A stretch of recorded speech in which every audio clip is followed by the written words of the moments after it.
I'd like to invite up Raymond soon to come share some words. I am Uncle Ray. My wife Mimi is Julie's cousin.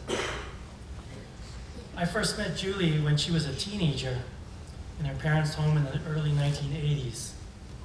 Ki Hong was there, but he wasn't introduced.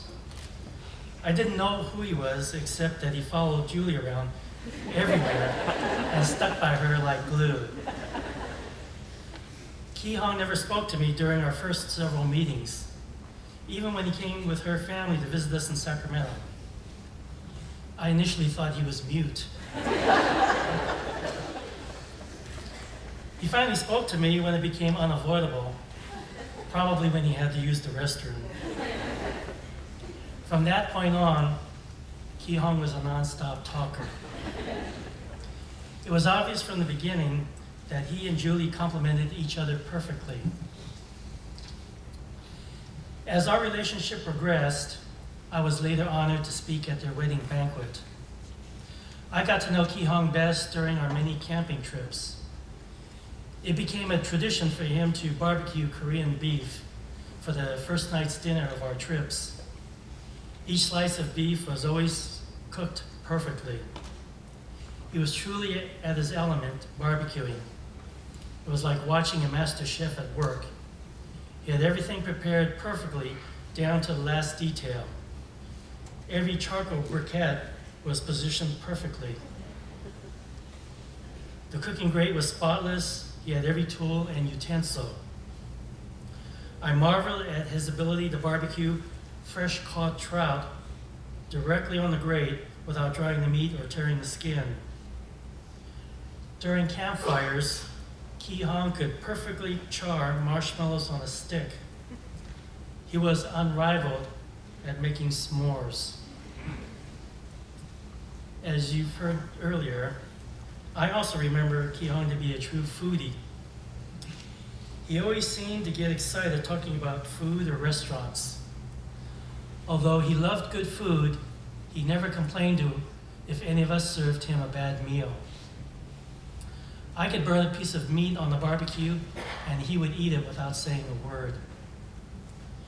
When Ethan and Jordan were young, Ki Hong told me that he wanted Julie to stop working, which she did, in order to allow her to spend more time raising the kids.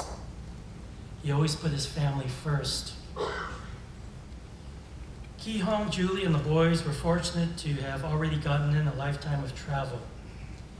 He could reference a particular city, meal, or site in any corner of the globe.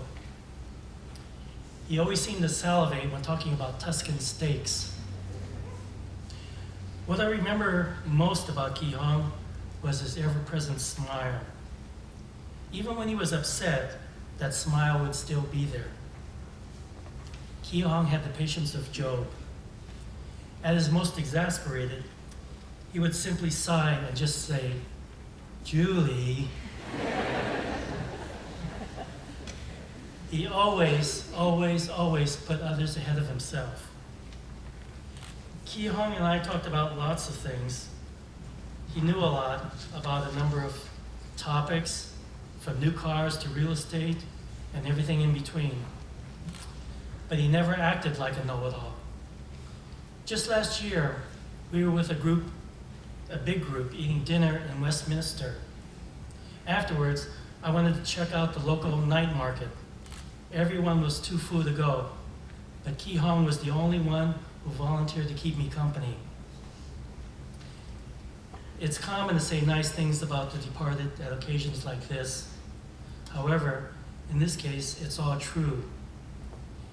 Ki Hong leaves us with a legacy and example of how to live the right way through his gentle spirit, generosity, and kindness. I believe that Ki Hong lived a fuller life than many people who live twice as long. May his smile live with us forever. I'd like to share a poem written anonymously. It's entitled God's Garden. God looked around his garden, and he found an empty place. And then he looked down upon the earth, and he saw your tired face. He put his arms around you and lifted you to rest. God's garden must be beautiful. He always takes the best. He knew that you were suffering. He knew you were in pain. He knew that you would never get well on earth again. He saw the road was getting rough and the hills were hard to climb. So he closed your weary eyelids and whispered, "Peace be thine." It broke our hearts to lose you, but you did not go alone. For part of us went with you the day God called you home.